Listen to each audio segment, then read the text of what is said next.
Welcome to be bright channel. आज की इस वीडियो में हम 9th क्लास फिज़िक्स के chapter number 8 thermal properties of matter के एक्सरसाइज एमसीक्यूज़ को विद कॉन्सेप्ट मार्क करेंगे। इसमें सबसे पहले एमसीक्यूज़ के स्टेटमेंट को हम रीड करते हैं। वाटर फ्रीजेज एट, यहाँ पर वो ये पूछता है कि पानी जो है वो किस टेम्परेचर के ऊपर फ्रीज़ करता है, जमता है। तो ऑप्शन ए हमारे पास है 0 डिग्री फ़ारेनहाइट, ऑप्शन बी हमारे पास है 32 डिग्री फ़ारेनहाइट, ऑप्शन सी हमारे पास है -273 केल्विन और ऑप्शन डी हमारे पास है 0 केल्विन। तो बच्चे अक्सर यहाँ पर ये गलती करते हैं क्योंकि हमने ये पढ़ा हुआ है कि वाटर जो है वो फ्रीज़ करता है 0 डिग्री सेल्सियस पर, जबकि यहाँ पर हमने फोकस करना है कि यहाँ पर 0 यहाँ भी लिखा हुआ है और ऑप्शन डी के अंदर भी लिखा हुआ है, जबकि यहाँ पर जो हमारे पास यूनिट है टेम्परेचर का वो क्या है, चेंज है। तो अब हमने ये देखना है कि इसके अंदर कौन सी ऐसी वैल्यू है जो वो 0 डिग्री सेल्सियस के इक्वल होगी हमारे पास। तो इस लिहाज से रेफरेंस के तौर पर मैं आपको दिखा देता हूँ। पेज नंबर 172 हमारे पास है इस बुक का। तो इसके अंदर जो हमारे पास यहाँ पर टेम्परेचर स्केल्स जो हैं वो दिखाए गए हैं। यहाँ पर सबसे पहले हमारे पास सेल्सियस स्केल है, उसके बाद फ़ारेनहाइट स्केल है, उसके बाद केल्विन स्केल है। तो इनके जो लोअर पॉइंट हमारे पास हैं वो सेल्सियस स्केल के अंदर 0 से स्टार्टिंग है। इसी तरह से हमारे पास फ़ारेनहाइट स्केल के अंदर अगर हम देखें तो ये 32 से स्टार्टिंग है और जो हमारे पास केल्विन स्केल की जो स्टार्टिंग है वो 273 से स्टार्टिंग है। एक तो रेफरेंस के तौर पर आप इस तरह से भी समझ सकते हैं कि जो 0 डिग्री सेल्सियस है वो 32 डिग्री फ़ारेनहाइट के इक्वल है या प्लस के 273 केल्विन के इक्वल है। इस तरह से भी हम ले सकते हैं, या इस एमसीक्यूज़ के ऑप्शन को हम जो है वो इस इक्वेशन की मदद से भी निकाल सकते हैं कि हमारे पास डिग्री सेल्सियस में जैसे कि हमें मालूम है कि जो वाटर जो वो फ्रीज़ करता है 0 डिग्री सेल्सियस पर, तो अगर हम यहाँ पर 0 रखें और 1 मल्टीप्लाई बाय 1.8 हम इसके साथ अगर करें तो हमारे पास ये तो वैल्यू जो है वो सारी 0 हो जाएगी। तो जो आंसर हमारे पास बचेगा वो बचेगा 32 फ़ारेनहाइट। तो इस लिहाज से जो इसका राइट आंसर हमारे पास बनेगा वो बनेगा 32 फ़ारेनहाइट, ऑप्शन बी। या हम यूँ भी कह सकते हैं कि 0 डिग्री सेंटीग्रेड जो है वो 32 डिग्री फ़ारेनहाइट के इक्वल होता है, तो इसलिए ऑप्शन बी हमारे पास करेक्ट होगा। उसके बाद ऑप्शन सेकंड एमसीक्यूज़ की स्टेटमेंट को स्टडी करते हैं। Normal human body temperature is, तो यहाँ पर वो हमसे पूछता है कि एक नॉर्मल ह्यूमन बॉडी टेम्परेचर जो है वो कितना होता है। फ़ारेनहाइट स्केल के अंदर ये हमारे पास ऑलमोस्ट 98.6 होता है, जबकि यहाँ पर जो गिवन ऑप्शन के लिहाज से हमने देखना है इसका राइट आंसर क्या होगा। ऑप्शन ए हमारे पास है 15 डिग्री सेंटीग्रेड, ऑप्शन बी हमारे पास है 37 डिग्री सेंटीग्रेड, ऑप्शन सी हमारे पास है 37 डिग्री फ़ारेनहाइट। ये आपने चीज़ ध्यान में रखनी है कि ये यहाँ पर हमारे पास फ़ारेनहाइट में गिवन है और जबकि यहाँ पर ये 37 डिग्री सेल्सियस में गिवन है। और ऑप्शन डी हमारे पास है 98.6 डिग्री सेल्सियस। जैसे कि मैंने यहाँ पर आपको रिलेट करके बताया है, ये फ़ारेनहाइट में हमारे पास जो है वो नॉर्मल ह्यूमन बॉडी टेम्परेचर है, जबकि ये सेल्सियस में गिवन है। तो इस लिहाज से ऑप्शन डी जो है वो हमारे पास गलत होगा। अब इसके रेफरेंस के तौर पर एक टेबल मैं आपको दिखा देता हूँ जहाँ पर ये नॉर्मल ह्यूमन बॉडी टेम्परेचर का एग्जैक्ट जो है वो वैल्यू लिखी गई है। ये हमारे पास बुक का पेज नंबर है 172, इस पर ये टेबल एक दिया गया है। तो यहाँ पर अगर हम देखें तो हमारे पास नॉर्मल ह्यूमन बॉडी टेम्परेचर जो डिग्री सेल्सियस में दिया गया है वो है 37 डिग्री सेल्सियस। तो इस लिहाज से जो हमारा राइट आंसर होगा वो ऑप्शन बी होगा, 37 डिग्री सेल्सियस। उसके बाद थर्ड एमसीक्यूज़ की स्टेटमेंट को देखते हैं। Mercury is use as a thermometric material because it has, अब यहाँ पर वो ये कहता है कि मरकरी को जो है वो हम थर्मोमेट्रिक मटेरियल के तौर पर इस्तेमाल करते हैं। थर्मोमेट्रिक मटेरियल उस मटेरियल को कहा जाता है जो किसी भी थर्मोमीटर के अंदर इस्तेमाल होता है। बिकॉज इट हैज़, इसकी वजह क्या है या ये क्यों इस्तेमाल होता है। ऑप्शन ए है हमारे पास है यूनिफॉर्म थर्मल एक्सपेंशन, क्योंकि इसका जो थर्मल एक्सपेंशन है वो यूनिफॉर्म है, एक जैसे जो है ये यूनिफॉर्मली एक्सपेंड होती है। ऑप्शन बी हमारे पास है लो फ्रीजिंग पॉइंट, ऑप्शन सी हमारे पास है स्मॉल हीट कैपेसिटी और ऑप्शन डी हमारे पास है ऑल द अबव प्रॉपर्टीज़। तो इस लिहाज से मैं आपको बताता चलूँ कि मरकरी जो है वो एक ऐसा मटेरियल हमारे पास है जिसके अंदर एक थर्मोमेट्रिक मटेरियल के लिए जो हमारे पास सूटेबल जो करैक्टरिस्टिक्स रिक्वायर्ड होती हैं वो सारी की सारी चीज़ें जो है वो इसके अंदर मौजूद हैं। और वो जो करैक्टरिस्टिक्स इसके लिए रिक्वायर्ड होती हैं उसका जो यहाँ पर ऑप्शन ए बी सी के अंदर जो गिवन है ये वो तमाम जो है वो करैक्टरिस्टिक्स हैं जो एक थर्मोमेट्रिक मटेरियल के अंदर होनी चाहिए। तो इस लिहाज से हम ये कह सकते हैं जो डी ऑप्शन हमारे पास है वो इसका राइट आंसर होगा कि ऑल द अबव प्रॉपर्टीज़। उसके बाद फोर्थ एमसीक्यूज़ हमारे पास है।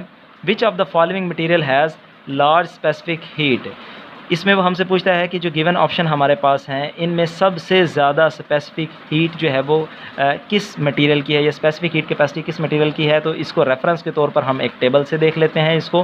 वैसे तो जिसका राइट आंसर हमारे पास है वो ऑप्शन सी है, ताकि ये है कि आपको वो चीज़ ज़हनशीन हो जाए। टेबल से हम इसको देख लेते हैं रेफरेंस के तौर पर।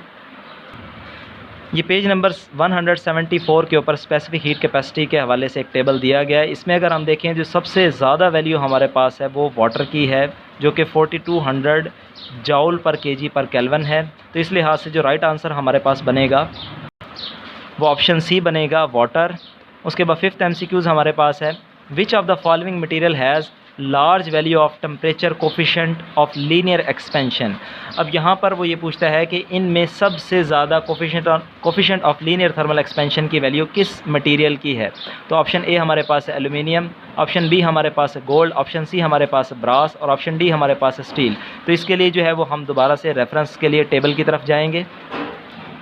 ये हमारे पास बुक का पेज नंबर है 184। यहाँ पर हमारे पास coefficient of linear thermal expansion alpha की वैल्यू जो है वो गिवन है। तो इसमें जो गिवन ऑप्शन हमारे पास हैं उनको मैंने मार्क कर लिया। तो सबसे ज़्यादा वैल्यू अगर आप देखें तो इसमें सबसे ज़्यादा वैल्यू जो हमारे पास है वो एल्यूमिनियम की है। तो इस लिहाज से जो राइट आंसर हमारे पास बनेगा वो ऑप्शन ए होगा, जिसको आप मार्क करेंगे। उसके बाद 6 MCQs हमारे पास है, what will be the value of beta for a solid which alpha has a value of 2 multiplied by 10 raised to the power -5 पर केल्विन। अब यहाँ पर वो ये कहता है कि हमने किसी भी ऑब्जेक्ट की जिसकी हमारे पास जो है वो लीनियर थर्मल एक्सपेंशन अल्फ़ा की वैल्यू जो है वो दे दी गई है, उसके वॉल्यूम थर्मल एक्सपेंशन बीटा की वैल्यू क्या होगी। तो इसके लिए हमें ये समझना ज़रूरी है कि अल्फ़ा और बीटा के दरमियान रिलेशन किस तरह से होता है।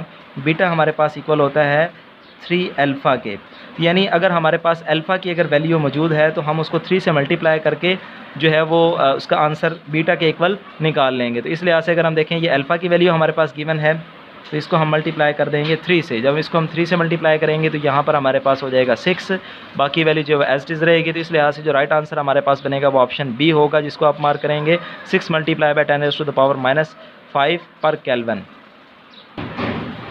7th MCQs हमारे पास है, a large water reservoir keeps the temperature of a near by land moderate due to.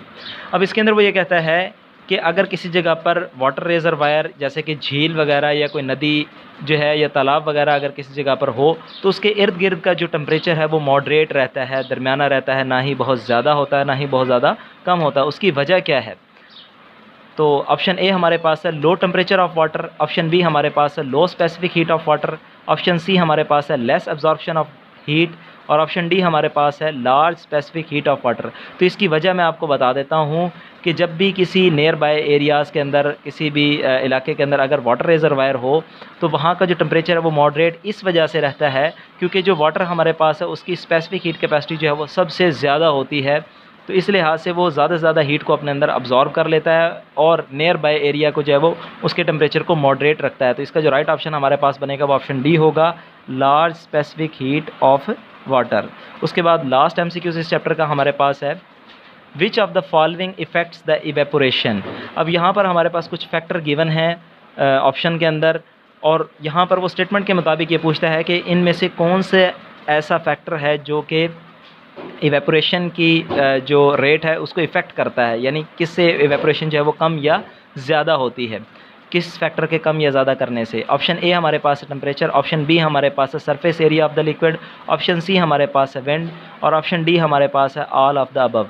तो इसका जो राइट ऑप्शन हमारे पास बनेगा वो ऑप्शन डी होगा, ऑल ऑफ द अबव। उसकी वजह क्या है, उसकी वजह ये है कि ये जितने भी जो factor option a b c के अंदर गिवन हैं ये तमाम वो फैक्टर्स हैं जो कि रेट ऑफ इवेपोरेशन को चेंज करते हैं, यानी टेम्परेचर को कम ज़्यादा करने से जो है वो इवेपोरेशन जो है वो इफेक्ट होती है। अगर टेम्परेचर ज़्यादा होगा तो इवेपोरेशन का जो रेट है वो बढ़ जाएगा, अगर टेम्परेचर कम होगा तो रेट ऑफ इवेपोरेशन कम हो जाएगा। इसी तरीके से अगर हमारे पास लिक्विड के मॉलिक्यूल्स अगर वो बहुत ज़्यादा एक्सपेंडेड फॉर्म में होंगे, उनको स्वाइप किया गया होगा वाइपर वगैरह के ज़रिए से, तो वो जल्दी जो है वो एवेपोरेट हो जाएंगे। तो इसलिए आज से हम ये कह सकते हैं कि सरफेस एरिया ऑफ लिक्विड जितना ज़्यादा होगा उससे जो है वो रेट ऑफ इवेपोरेशन जो है वो भी इफेक्ट होता है। उसके अलावा जितनी ज़्यादा तेज़ी से विंड जो है वो ब्लो करेगी उतनी ही ज़्यादा जो है वो रेट ऑफ इवेपोरेशन भी ज़्यादा होगा।